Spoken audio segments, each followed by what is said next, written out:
between 1800s, an English economist called William Stanley Jevons defined utility as the capacity of a commodity to satisfy human want. However, we'll start learning about utility by knowing what utility is not. Confused? Don't worry, in a while it'll all make sense. Utility is different from satisfaction and also from usefulness. Let's start by understanding why utility is not usefulness. You use your cell phone on a day-to-day basis. Why? Cause it's useful, which means it satisfies your wants.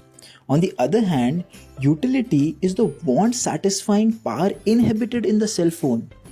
For example, think of a guitar.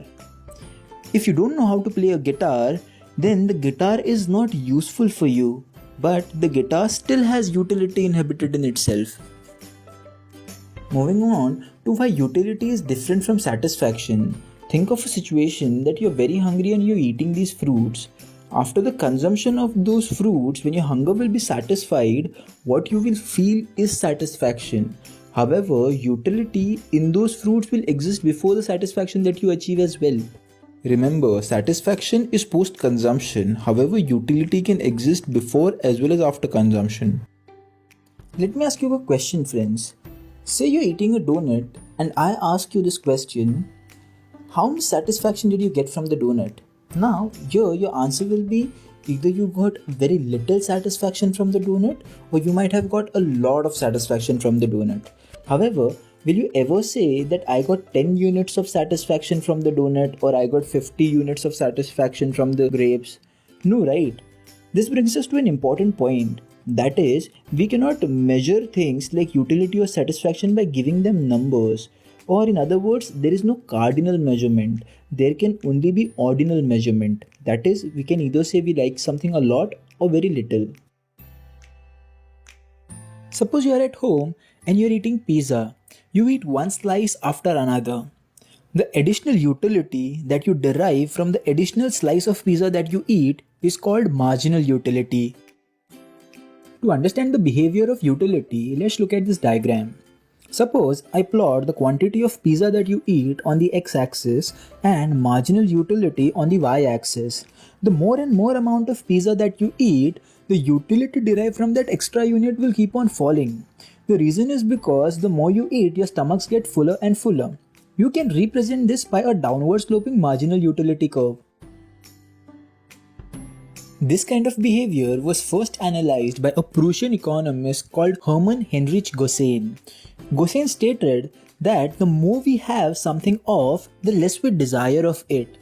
This thing came to be known as Gossein's first law, or the way we know it now as the law of diminishing marginal utility. The law of diminishing marginal utility was further analyzed by an English economist called Alfred Marshall in his book Principles of Economics in 1890. Marshall stated that the additional benefit that a person derives from the increase in stock of a thing diminishes with every increase in the stock that he already has. The law of DMU is based on certain assumptions as well. Assumptions like homogeneity, rationality, constancy, continuity are really very important for this law to hold. Remember, the law says the more we have something of, the less we desire of it. Suppose you're having 3 cups of tea. If the amount of tea in the successive cups keeps on reducing, then maybe your utility might not fall.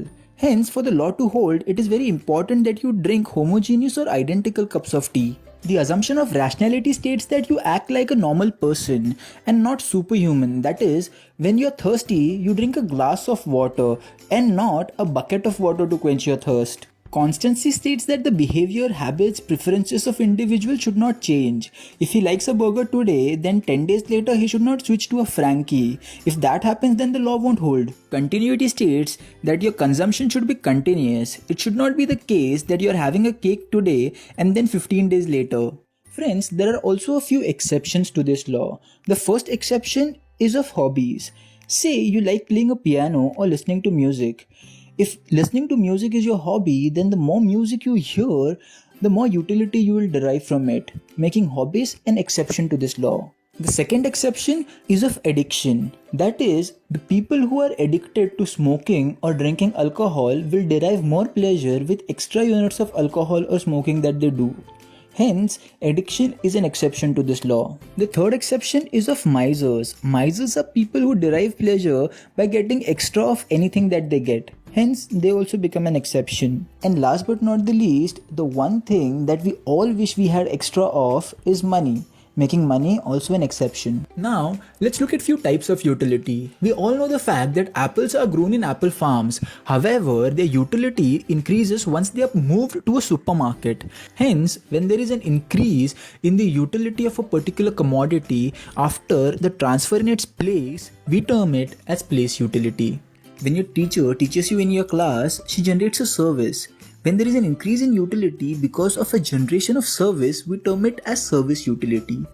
We all know that in India, firecrackers are burst during Diwali. Hence, there is an increase in utility for firecrackers during Diwali. When there is an increase in utility at a specific time, we call it as time utility. When a piece of wood is converted into table, we change its form. Hence, when there is increase in utility because of a change in form, we term it as form utility. Utility from things like mobile phones and washing machines is derived only after you know how to use them. Hence, when there is an increase in utility because of a gain in knowledge, we term it as knowledge utility. You might go to a cake shop and see a cake.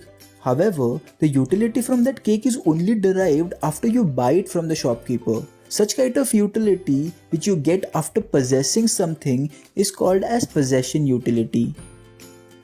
These were certain types of utilities. Friends, I hope that you enjoyed the video. If you did,